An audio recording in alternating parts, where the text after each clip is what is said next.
गोबाव जादों नाथाय थेवबो जोङो मोजां फिथाइखौ मोननानै बयबो रंजानाय मोनदों। दिनै बर' बिजोंनि थाखो 10 नि गासै गांगु जि लेखा बेवहाय बेखेवनाय जादों।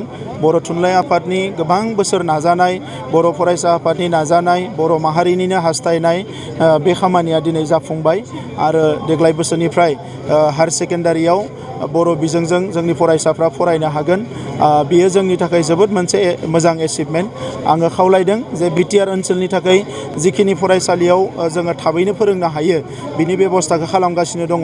नाथाय बिटिआरनि बाहेरनि बर' बिजों फरायसालिफ्रावबो जोङो बेखौ थाबैनो फोरोंनायनि बेबस्थाखौ खालामनांगोन आरो बिनि थाखायनो बर' कसारि काउन्सिल, बिटिआर सरकार, बर' थुनलाइ आफाद आरो बर' फरायसा आफाद जयै आसाम सरकारजों सावरायनानै बै फरायसालिफ्राव फोरोंगिरि थिसननाय आरो जोंनिबो माखासे फरायसालिफ्राव नांगौ बायदियै पिजि टिचार गैया, फोरोंगिरि गैया।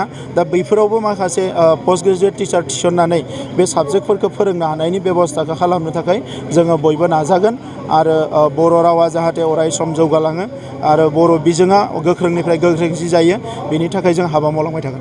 आं बेखौनो बुंदों जे माखासे फोरोंगिरि नांगोन, माखासेयाव फोरोंगिरिफोर दङ नाथाय गोबाङावनो फोरोंगिरि नांगोन। दा बे फोरोंगिरिखौ आसाम सरकारा एपइन्टमेन्ट होनांगोन।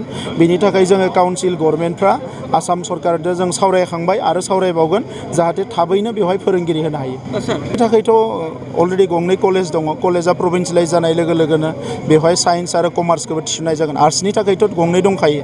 दा बेवहाय जेथिया बे गंनै कलेजा प्रभिन्सियेलाइज जागोन लोगो लोगोनो बेवहाय साइन्स आरो कमार्सखौबो थिसननाय जागोन।